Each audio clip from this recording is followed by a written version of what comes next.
Assalamualaikum warahmatullahi wabarakatuh. Perkenalkan, saya Fidai Pratama dengan NIM B1B1 22059, mahasiswa Prodi Ilmu Pemerintahan Fakultas Hukum Universitas Jambi Angkatan 2022. Baik, pada video ini saya akan membahas materi terkait kebijakan fiskal.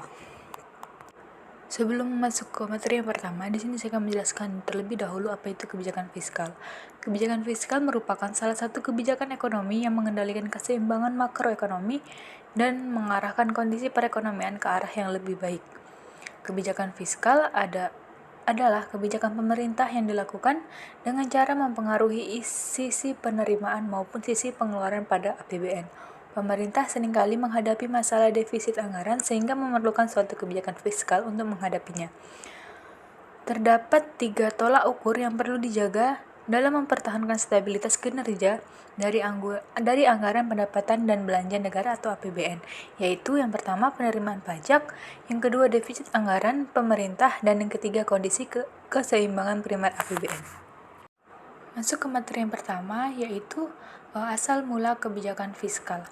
Pada tahun 1936, John Maynard Keynes dengan bukunya The General Theory of Employment, Interest and Money memasukkan peran pemerintah dalam perekonomian negara, yang kemudian dikenal dengan kebijakan fiskal dan kebijakan moneter. Kebijakan fiskal dapat diartikan sebagai kebijakan untuk mengarahkan perekonomian negara melalui 2 instrumen pokok, yaitu pendapatan dan pengeluaran. Dengan melakukan perubahan komposisi pendapatan dan pengeluaran pemerintah dapat mempengaruhi permintaan, penawaran, persebaran daya sumber, dan distribusi pendapatan negara. Keynes percaya bahwa pemerintah dapat menstabilkan siklus bisnis dan mengatur keluaran ekonomi dalam menyesuaikan pengeluaran dan kebijakan pajak untuk menutupi kekurangan sektor swasta. Teori ini dikembangkan sebagai tanggapan terhadap depresi hebat, yang menentang asumsi ekonomi klasik bahwa perubahan ekonomi dapat mengkoreksi diri sendiri. Kebijakan fiskal adalah cara pemerintah menyesuaikan tingkat pengeluaran dan tarif pajaknya untuk memantau dan mempengaruhi perekonomian suatu negara. Ini adalah strategi yang mirip dengan kebijakan moneter, di mana bank sentral mempengaruhi jumlah uang beredar suatu negara. Kedua kebijakan ini digunakan dalam berbagai kombinasi untuk mengarahkan tujuan ekonomi suatu negara. Menurut ekonom Keynesian, komponen sektor swasta dari pemerintah agak terlalu bervariasi dan terlalu bergantung pada faktor psikologis dan emosional untuk mempertahankan pertumbuhan ekonomi yang berkelanjutan. Dari segi definisi, kebijakan fiskal adalah strategi atau kebijakan yang diterapkan oleh pemerintah demi menjaga pemasukan dan pengeluaran keuangan suatu negara. Kebijakan fiskal berkaitan erat dengan kebijakan untuk meraih tujuan ekonomi tertentu melalui instrumen perpajakan, penerimaan, uang piutang, dan belanja pemerintah. Di Indonesia, kebijakan fiskal ada pada kewenangan Badan Kebijakan Fiskal atau BKF di Kementerian Keuangan Republik Indonesia. Materi yang kedua yaitu macam-macam kebijakan fiskal. Pada dasarnya, jenis kebijakan fiskal terbagi ke dalam 2 bagian, yaitu yang pertama kebijakan fiskal ekspansif, yang artinya bentuk pengarahan kebijakan ekonomi dengan mengubah penerimaan dan pengeluaran pemerintah ketika terjadi kesenjangan akibat tingginya pengangguran. Yang kedua, kebijakan fiskal kontradiktif, yang berarti bentuk kebijakan yang ditujukan untuk menurunkan daya beli masyarakat dan inflasi.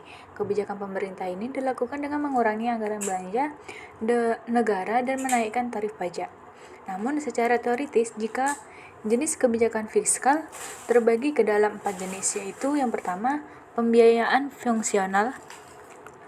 Adapun hal penting yang biasanya dilakukan pemerintah dalam pola pembiayaan fungsional yaitu yang pertama, pajak tidak difungsikan sebagai alat mengatur sumber penerimaan saja, tetapi untuk mengatur pengeluaran sektor swasta juga.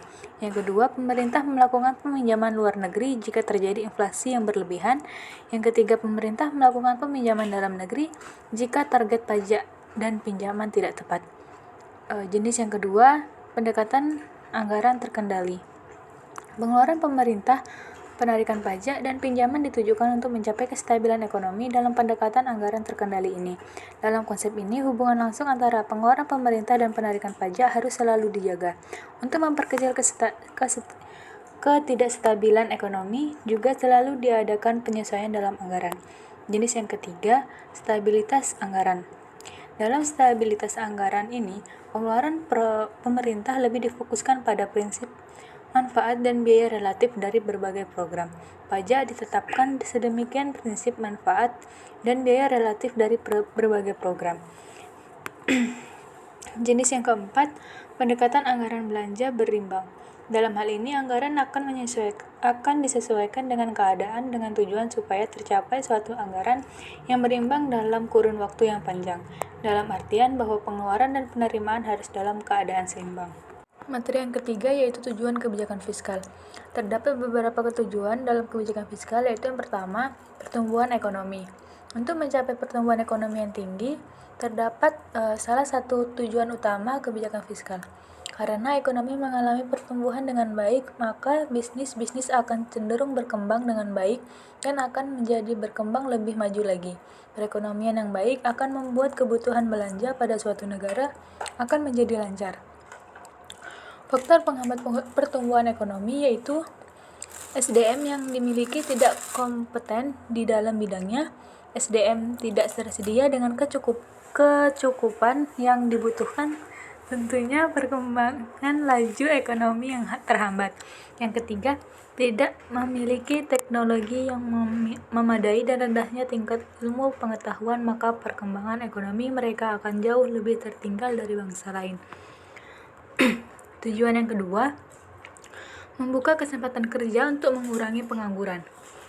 Pengangguran pasti terjadi dalam setiap negara, tak terkecuali negara kita sendiri, yaitu negara Indonesia. Hal ini adalah masalah yang bisa menghambat pertumbuhan ekonomi, maka dari itu pemerintah menerapkan kebijakan fiskal guna mengurangi pengangguran yang semakin meningkat. Pemerintah harus memperhatikan masalah pengangguran yang ada di negara tersebut, termasuk negara kita. Karena dampak dari pengangguran yang meningkat dapat menyebabkan negara tersebut dalam kondisi perekonomian yang buruk. Orang yang menganggur tidak memiliki pekerjaan cenderung tidak memiliki uang untuk dibelanjakan, maka terhambatlah perekonomian dari suatu negara. Data Badan Pusat Statistik mencatat pada bulan Februari tahun 2015 terjadi peningkatan pengangguran sebanyak 300.000 orang.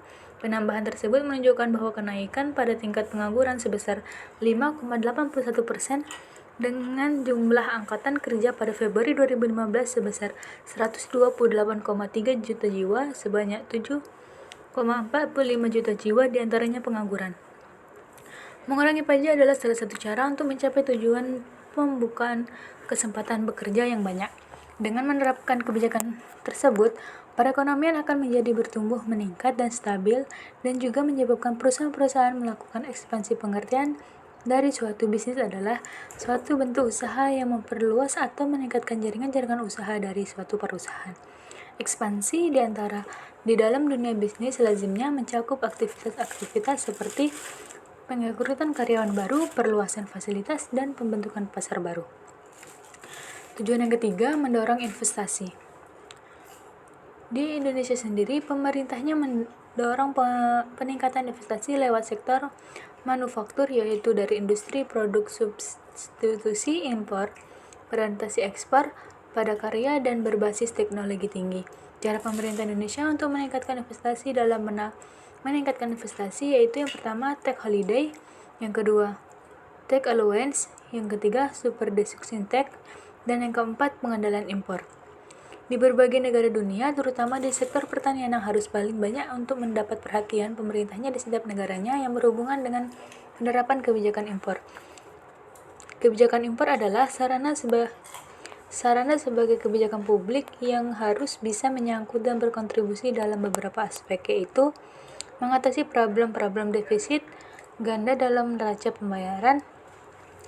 Yang kedua, mendorong publik untuk mempunyai semangat baru untuk maju menjadi masyarakat yang lebih produktif lagi. Tujuan yang keempat, meningkatkan pertanian. Kebijakan fiskal memberi dampak yang besar dan juga bermanfaat dan juga positif dalam hal pembangunan pertanian. Pada waktu perekonomian nasional dilanda krisis ekonomi, hal yang bisa menjaga perekonomian nasional adalah di sektor pertanian. Pengalaman krisis ekonomi tahun 1997 sampai 1998 memberikan pengalaman dan juga pelajaran bagi kita yang sangat berharga bagaimana betapa strategisnya sektor pertanian sebagai jangkar peredam gejolak, dan juga penyelamat bagi krisis perekonomian nasional pada waktu itu. Oleh karena itu, sektor pertanian adalah sektor yang paling berperan dalam meningkatkan perekonomian Indonesia dengan melalui kebijakan fiskal yang telah diatur oleh pemerintahan negara. Materi yang keempat yaitu konflik antara stabilitas dan kesempatan kerja. Timbul keraguan-keraguan dalam usaha mencapai tujuan ganda atau stabilitas dan kesempatan kerja penuh secara optimal. Biasanya usaha untuk mengoptimalkan tujuan stabilitas harga akan berakibat sampingan yang bersifat mengurangi kesempatan kerja atau bahkan menciptakan pengangguran. Sebaliknya, usaha yang mengurangi pengangguran sering dibarengi dengan adanya laju inflasi yang semakin meningkat. Kurva Phillips yang menunjukkan bahwa hubungan antara tingginya laju kenaikan harga dengan tingginya tingkat pengangguran adalah berbanding terbalik. Di sini kelihatan bahwa apabila tingkat inflasi menurun, maka akan diikuti oleh tingkat pengangguran yang lebih tinggi. Berdasarkan penjelasan yang saya jelaskan, dengan mengacu pada pendapat John F. Doe, dapat disebutkan bahwa kebijakan fiskal sebenarnya ditujukan untuk 3 hal. Yang pertama, menjamin pertumbuhan perekonomian yang sebenarnya menyamai laju pertumbuhan potensial. Yang kedua, mencapai suatu tingkat harga umum yang stabil dan wajar. Yang ketiga, terdapat mungkin meningkatkan laju perubahan potensial tanpa mengganggu pencapaian tujuan-tujuan lain dari masyarakat. Tujuan mempertahankan kesempatan kerja penuh merupakan upaya untuk mencegah terjadinya pengangguran. Harga-harga umum yang terus-menerus meningkat pada suatu saat dan tingkat tertentu hanya akan menguntungkan para pelaku bisnis. Berkurangnya investor produksi ini terjadi sebagai akibat beralihnya investasi terhadap barang-barang yang tahan inflasi, seperti tanah, bangunan, dan logam mulia. Materi yang kelima yaitu kaitan antara kebijakan fiskal dan kebijakan moneter. Hubungan kebijakan fiskal dan kebijakan moneter yaitu kebijakan moneter yang ditetapkan oleh Bank Sentral dan kebijakan fiskal yang ditetapkan oleh pemerintah harus saling berkaitan agar lebih optimal dalam mengatasi masalah inflasi. Kebijakan moneter yang ditetapkan Bank Sentral akan mempengaruhi pasar uang, dan pasar uang tersebut akan menentukan tinggi rendahnya tingkat bunga, dan tingkat bunga akan mempengaruhi tingkat agregat. Kebijakan fiskal yang ditetapkan pemerintah akan berpengaruh terhadap permintaan dan penawaran agregat. Pada gilirannya, permintaan dan penawaran agregat itu akan menentukan keadaan di pasar barang dan jasa. Kondisi di pasar barang dan jasa ini akan menentukan tingkat harga, dan kesempatan kerja akan menentukan tingkat pendapatan dan tingkat upah yang diharapkan.